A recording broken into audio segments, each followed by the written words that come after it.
Salutare dragilor, bine ați revenit la mine pe canal, eu sunt Mădălina și astăzi o să avem un clip cu produse empties sau produse terminate sau spuneți voi cum vreți. Și am aici lângă mine câteva produse pe care eu le-am consumat în luna ianuarie și pe la începutul lunii acesteia și vreau să vă arăt și vouă și să vin cu păreri despre aceste produse și să vă spun ce mi-a plăcut și ce nu mi-a plăcut, deși ceasul este 14:30. E un întuneric groaznic. Nu pot să înțeleg unde este soarele, dar revenim la ale noastre. Pentru că am văzut mare hype sau mare, nu știu cum să-i spun, în fine, o mare nebunie cu acest produs de la DM, ultra concentrat îi se spune, Maxi Power, cu miros de banane. Ce să vedeți, avem aici detergentul de vase, care pentru mine, în afară de faptul că miroase foarte bine, nu face absolut nimic. Deci, face spumă, dar nu curăță.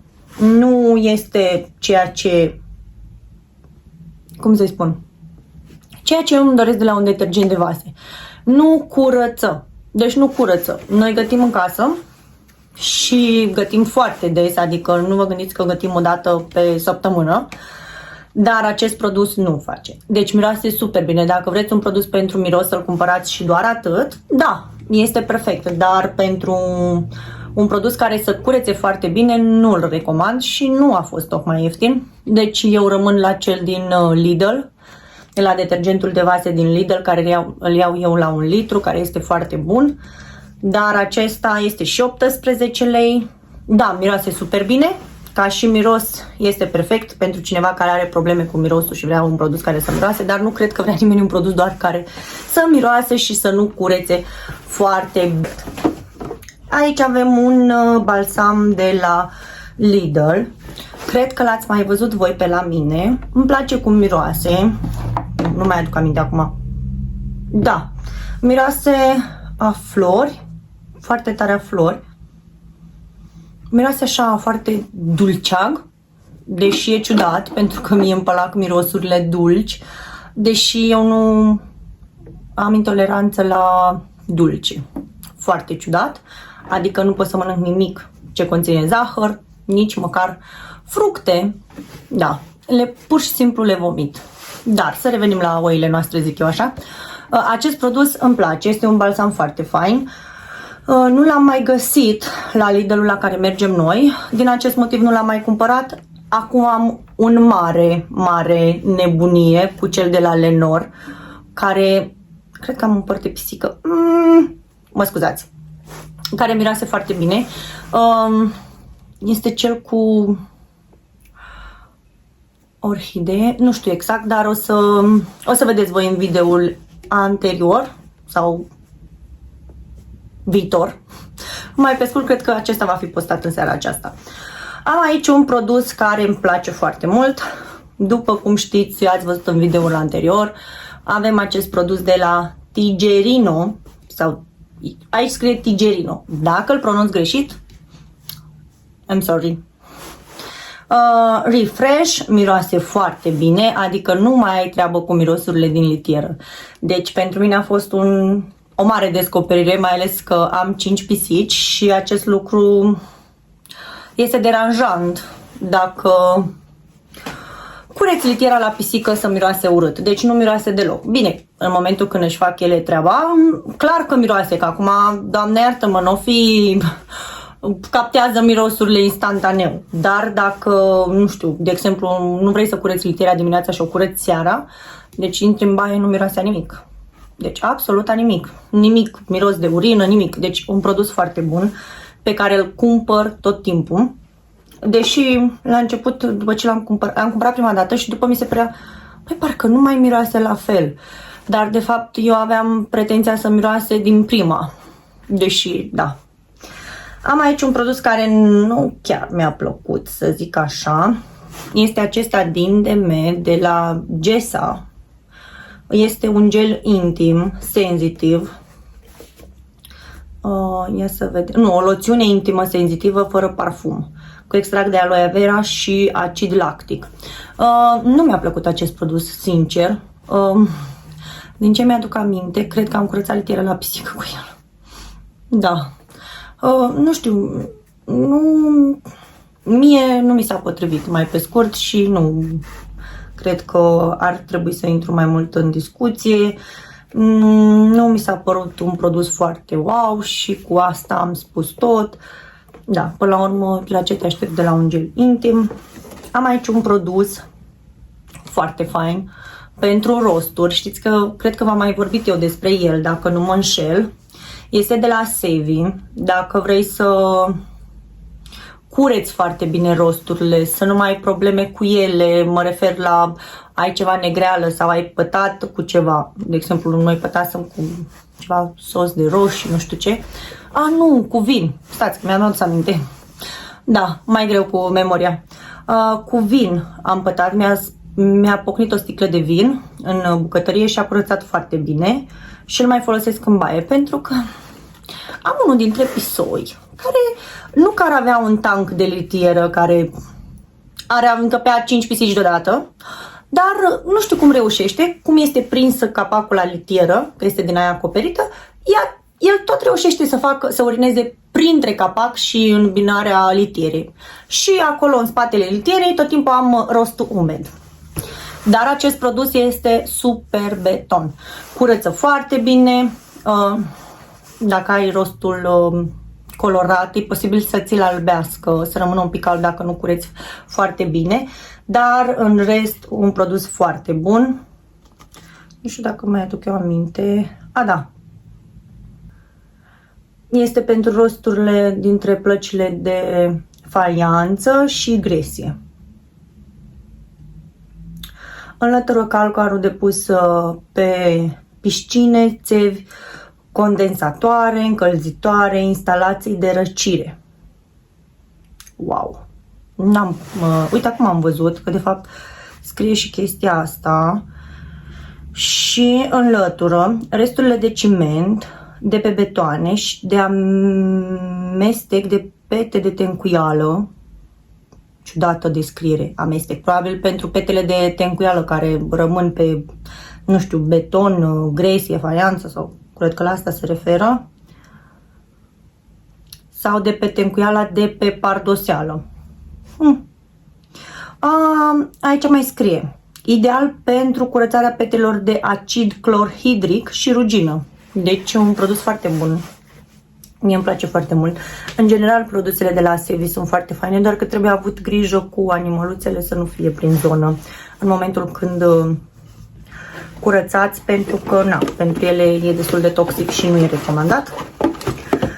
Am aici un produs, deci părul meu stă puțin ciudat pentru că de-abia am făcut baie și l-am lăsat să se usuce natural. Nu am vrut să se usuce, să-l usuc la fion.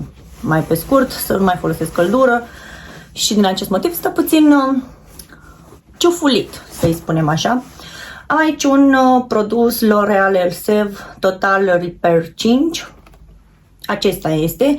Este un șampon destul de bun, doar că mi se părea că mi se îngrașă părul mult mai repede decât când îl foloseam. Acum nu știu sigur dacă acesta ar fi motivul sau pur și simplu părul meu se îngrașă pentru că este un păr gras și cam asta este. Dar pe moment curăța scalpul foarte bine. Părul rămânea destul de moale. Acum depinde și de structura firului de păr, pentru că acesta zice că este pentru reparare, dar nu știu ce să zic, că nu mi s-a părut că am văzut o diferență. În afară de faptul că curăță, cam atât. Eu nu mai am părul în momentul de față vopsit, ceea ce mă ajută să folosesc un produs care îmi place mie sau pe care îl aleg. Ce să vedeți, nu știu dacă vă era dor de gelul de duș de la Balea, care este cu cocos și vanilie. Doamne, efectiv ador gelul acesta de duș. Miroase absolut divin.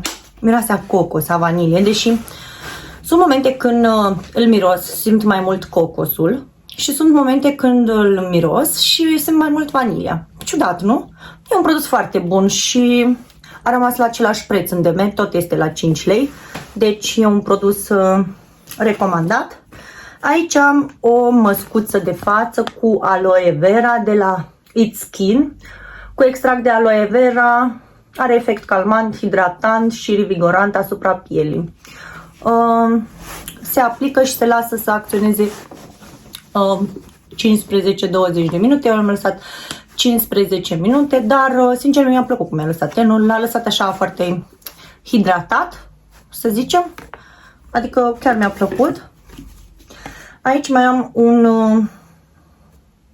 body wash cu cafea și ulei de migdale, dacă nu mă înșel. Nu, cu unt de cacao și este un gel de duș cremă. Da, eu. Se vede că uit ce folosesc. Cam așa arată, este din Lidl. Miroase foarte bine și știu sigur că, da, Doamne, ce bine miroase a cacao. A cacao și a lapte.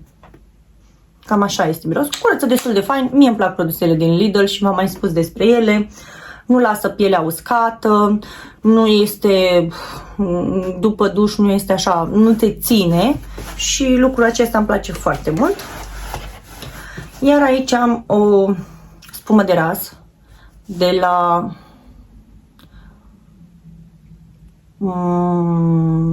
unde scrie, mă? Yves Rocher. Da, după cum auziți, este plină. Gabi nu a folosit-o pentru că nu i-a plăcut. Mi-a dat-o mie, nici eu nu am folosit-o pentru că nici mie nu mi-a plăcut. Dar nu pot să spun mare lucru. Mi se pare așa că e prea usucă pielea, nu... Ea care conține aloe vera și gălbenele, dar nu are nicio treabă cu aloe vera și gălbenele pentru că usucă pielea foarte tare după ce o folosești și nu mi-a plăcut deloc ca și textură. Și ce să vedeți, că am terminat din cutie, am terminat produsele și mai am aici o pungă, pentru că, de ce le-am pus în pungă?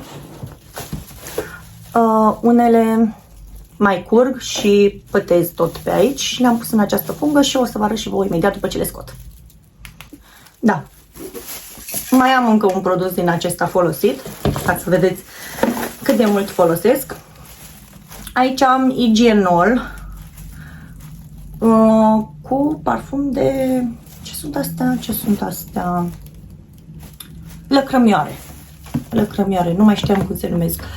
Dar face super treaba, adică dezinfectez absolut tot. Blaturi, chiuvete, gresie, faianță, parchet, orice. Face super treaba, mai ales că am pisici. La mine 2 bidonașe din acestea sunt lunar, adică cam 2 litri folosesc. Aici am un gel de curățare pentru vasul de toaletă. A fost prins și la reducere, prețul lui întreg a fost 17 lei, după l-a redus la 11 lei și ceva și după a fost la 8 lei 39. Ce pot să vă spun despre acest produs? Nu curăță, în primul rând, adică, da, are sclipici, este așa fancy și foarte bine mirositor, dar nu curăță. Adică vasul de toaletă, în momentul când pui un produs din acesta, trebuie să cureți. Punct. Nu există cale de mijloc, că vezi că, Doamne, că curăță doar puțin, sau dacă tu ai depuneri de piatră, nu le îndepărtează, deci nu este recomandat din punctul meu de vedere. Dar ca și miros, ca și textură, este cu foarte mulți clipici, este un albastru marin și mirosul este destul de fain. Deci pentru miros și experiență îi dau 10, pentru eficiență îi dau 3 din punctul meu de vedere, deci nu se merită să luați un astfel de produs. Un alt produs care mi-a plăcut super, super mult și știți că eu am mai folosit de la Lenor, Unstoppable. Doamne, deci cum miros hainele și cum miros lenjeriile după ce îl folosim acest produs, este absolut divin. La fel l-am prins la reducere pentru că acum este undeva la 28 de lei din ce am văzut eu în magazin. Miroase foarte bine, vine sub formă de perluțe. Nu pot să vă spun cum miroase lenjeria. Deci tot timpul când pun lenjerie, după ce am folosit perlele acestea parfumate, efectiv pisicile sunt înnebunite, să alerge, să sară, că are mirosul foarte pregnant și ele sunt curioase, că, domnule, ce miros nou avem și nu mai este mirosul lor. V-am spus că curge, după cum vedeți, am aici. Este un șampon fortifiant cu biotină și arginină, doar că mie nu mi-a plăcut. Nu mi s-a părut că curăță, nu știu. Adică curăță scalpul într-un fel, doar că pe lungime îl usucă. Nu știu ce se întâmplă cu acest Elsev. Și conține și aminexil. Nu știu ce să zic.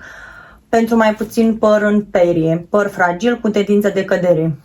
La mine nu s-a văzut nimic pentru că eu am un păr gras cu tendință de cădere și cu firul subțire.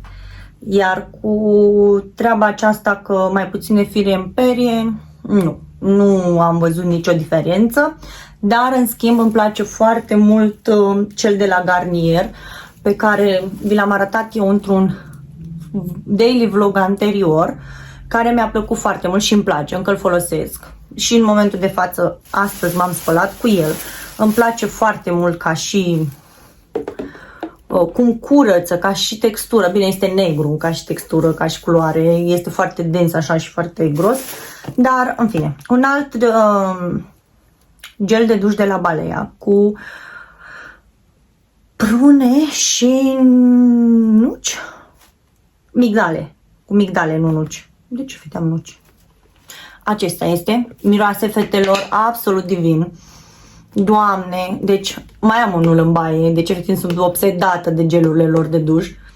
Curăță foarte bine, nu usucă pielea, miroase și bine, fac și spumă, îmi plac și foarte mult, sunt și ieftine, le recomand de 100.000 de ori, deci de mea ar trebui să mă sponsorizeze la câte produse folosesc, mai ales gelurile de duș, glumesc.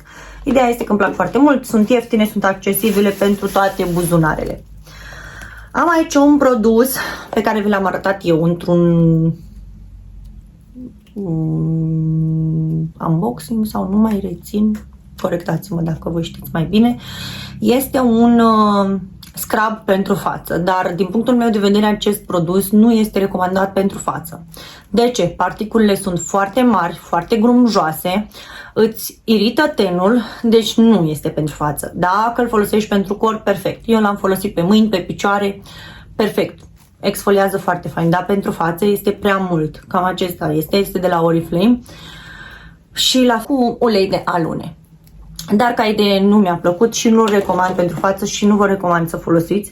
Nu faceți ca mine pentru că vă iritați tenul. Acum mai am un produs, un acid hialuronic de la Revox. Eu la început mă înțelegeam foarte bine cu produsele de la Revox, dar nu știu ce se întâmplă. Uitați că nici nu l-am folosit pe tot. Cred că se vede acolo la voi. Pentru că mi se pare că nu mai este eficient pentru tenul meu. Nu mai rămâne tenul hidratat și nu mai rămâne așa foarte fin. Deși aplic, cum se cheamă, apă termală înainte, că se zice să aplici apă termală și nu știu ce, și după ce să aplici acidul hialuronic. Nu văd nicio diferență. În schimb, am o nouă descoperire. Nu am produsul la mine aici, dar am un alt produs, un serum l-am în baie.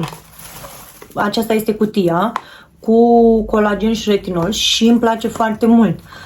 Adică tenul rămâne foarte hidratat după acesta de la Balea decât după acesta de la Revox, care, să ne raportăm la preț, e mai mic prețul la acesta de la Balea față de acesta de la Revox. Deși la început îmi plăcea Revox, v-am zis, dar nu știu, poate a schimbat ceva formulă sau s-a întâmplat ceva. Teoretic mie acum nu mai îmi place.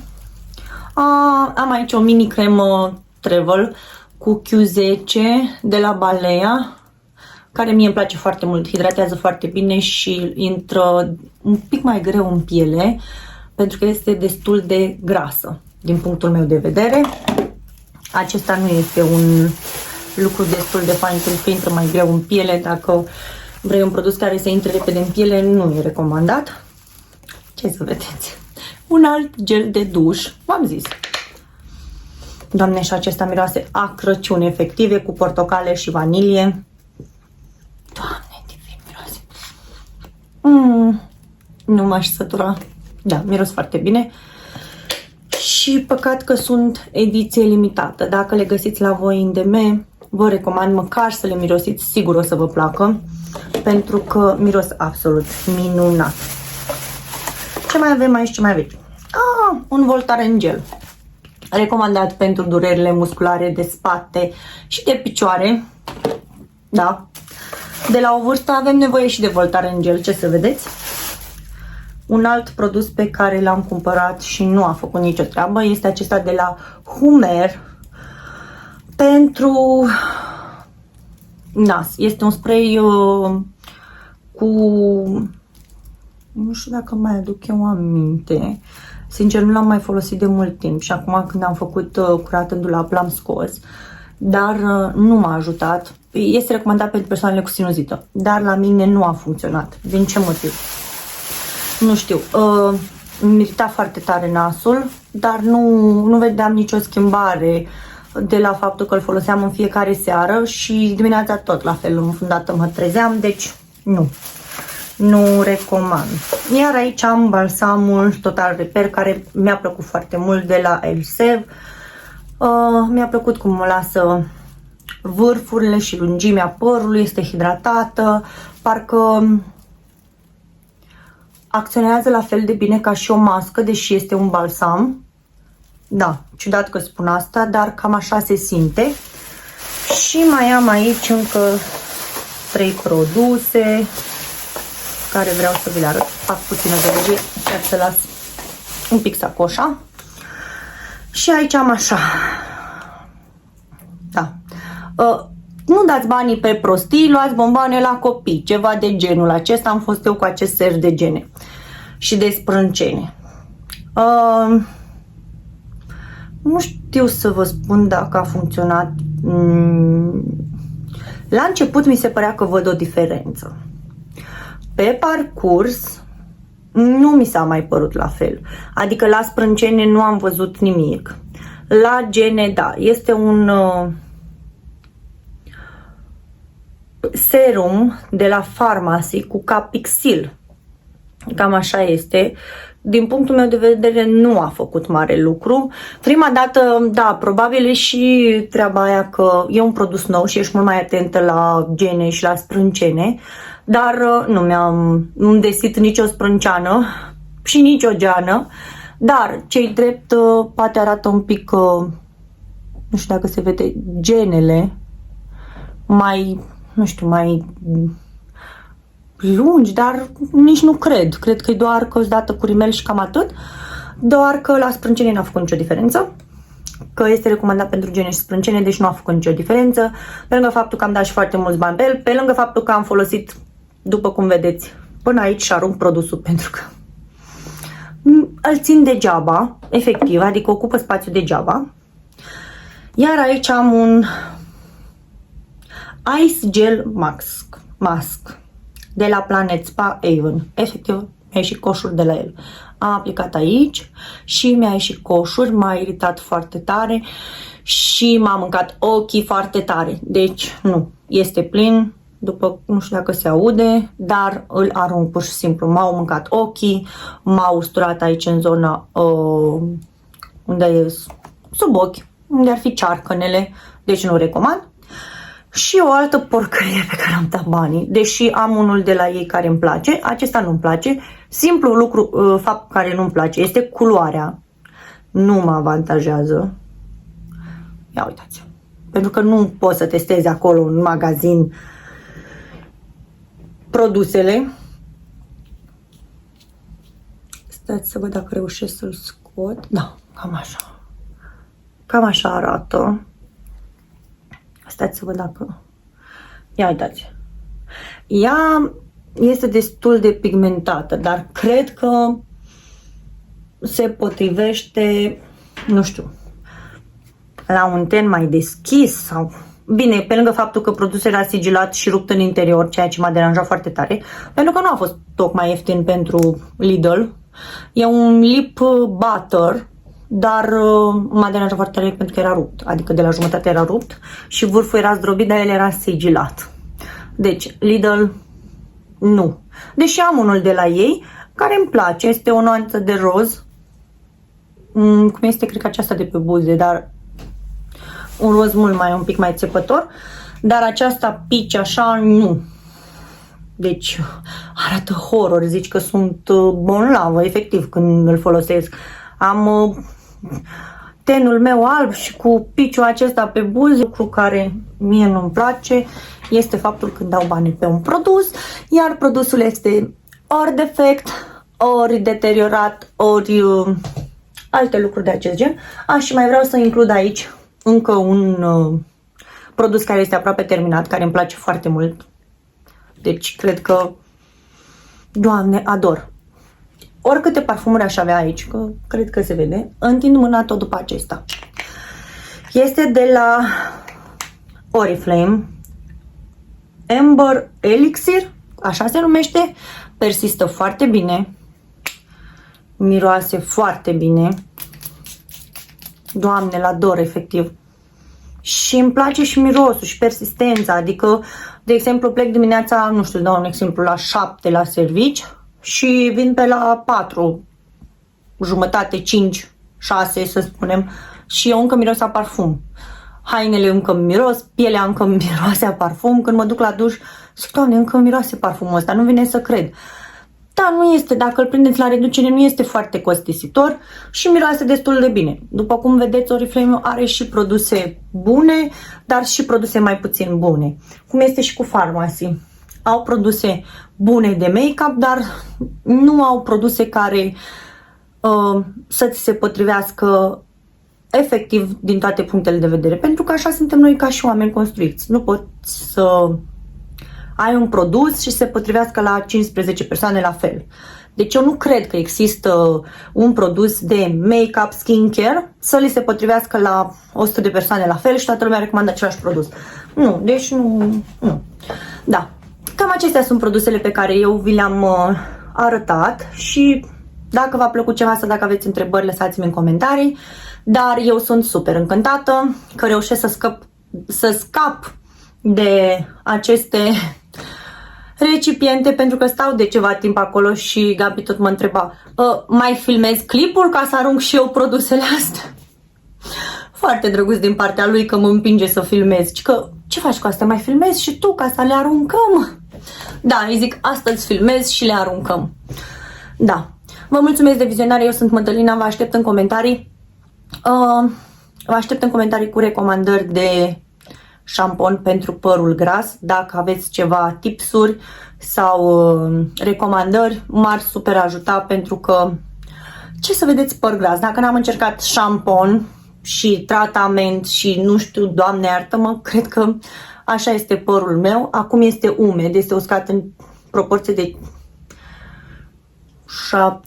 70%, dar eu am un fir subțire, un scalp gras, se îngrașă repede și da, ce pot să spun, acesta este părul meu, dar de când nu-l mai vopsesc, fetelor, credeți-mă, se vede o mare diferență în ceea ce privește sănătatea lui și faptul că părul meu este mult mai, nu știu cum să spun, mult mai fin, arată mult mai bine, nuanța mea naturală mi se pare mult mai drăguță decât ce... Vă mulțumesc de vizionare, eu sunt Mădălina, ne vedem data viitoare, vă pup și vă îmbrățișez și vă mulțumesc că ne adunăm în număr cât mai mare. Vă pup și vă îmbrățișez și vă mulțumesc. Bye, bye! Ne vedem data viitoare.